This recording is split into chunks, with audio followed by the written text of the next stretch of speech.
ça danse sur le plateau. Presque, tout petit mouvement d'épaule. Il n'est que 9h17. On ne voudrait pas vous affoler, vous faire fuir du petit écran. Tania, bonjour. Merci de nous emmener très loin et pas loin puisqu'on reste en France. Oui. Mais c'est quand même de l'autre côté de l'Atlantique. On part aux Antilles. On va en Guadeloupe. Oui. On va en Guadeloupe. Alors, il y a plein de choses à faire en Guadeloupe. J'ai dû un peu préciser ce reportage que j'allais vous ramener. J'ai décidé d'aller sur les côtes. D'abord, parce qu'il fait froid ici en ce moment. Il pleut. Il fait combien aujourd'hui ? J'ai écouté ce qu'a dit Nathalie. Voilà, 5 à Paris, moins 4 à Aurillac. En Guadeloupe, il fait plutôt à côté d'Aurillac. 25 et 30 degrés. C'est la bonne saison même en ce moment. Le soleil, il faut y aller maintenant. Le long des côtes, parce que j'ai un petit rapport actu. Figurez-vous que c'est le salon de la plongée en ce moment à Paris. Voilà, du 11 au 14 janvier. On fait évidemment de la plongée en Guadeloupe. Surtout qu'il y a des zones protégées. Oui, exactement, la réserve Cousteau. D'ailleurs, on va y aller dans le reportage. On va y aller même sous l'eau, vous allez voir ça. Et puis la Guadeloupe, regardez où ça se situe. Donc c'est aux Antilles, sur l'arc antillais, les petites Antilles. On est à 600 km du Venezuela, 7000 km de la France. Donc la Guadeloupe, c'est un archipel en fait de 5 îles.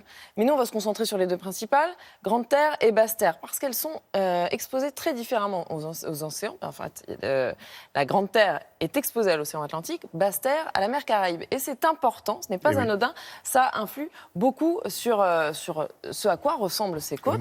C'est très contrasté, les modes de vie, exactement. On va aller voir ça ? Oui. On va voir ça. En une journée, on peut faire le tour de l'île et changer complètement d'ambiance.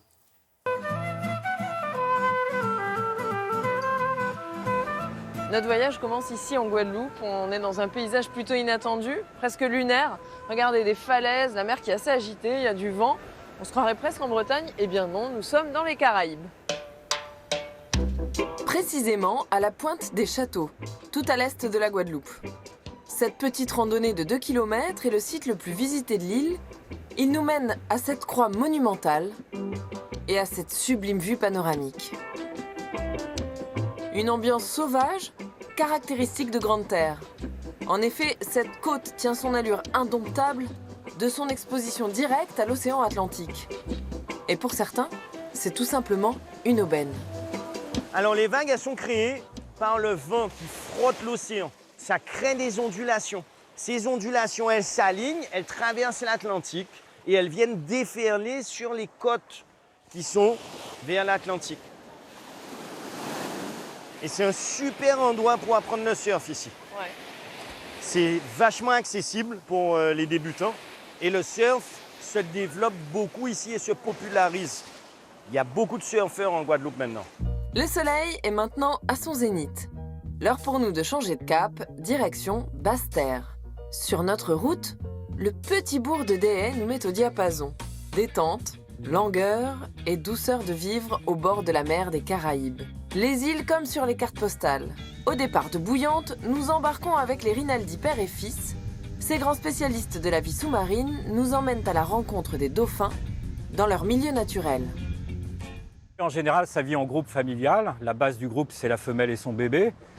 Tiens, hop, ça vient de sauter. T'as vu, juste là ? Oui. Super.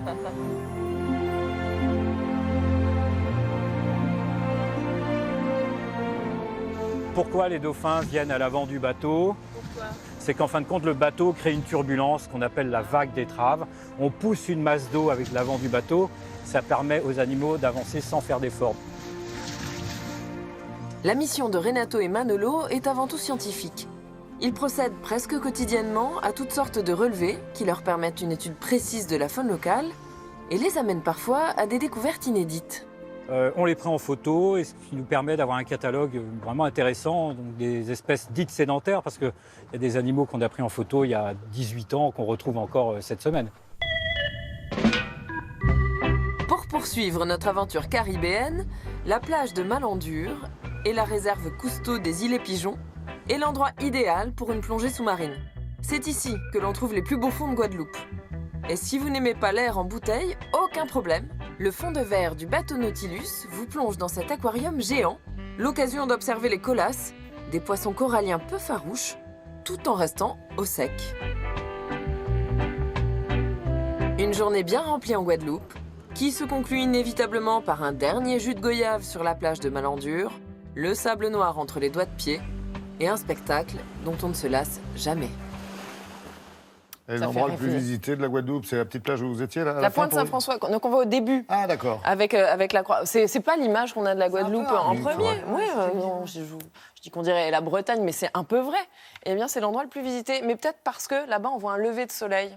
Nous, ici, sur la France continentale, on est plus sur la mer, je veux dire. C'est à quelques heures d'avion seulement. Il y a des choses magnifiques. Il y a des gens merveilleux aussi à rencontrer là-bas. Il y a aussi l'intérieur des terres. Il y a beaucoup de de choses à Guadeloupe et voir. à Martiniquais et autres. Période idéale pour y aller, c'est maintenant.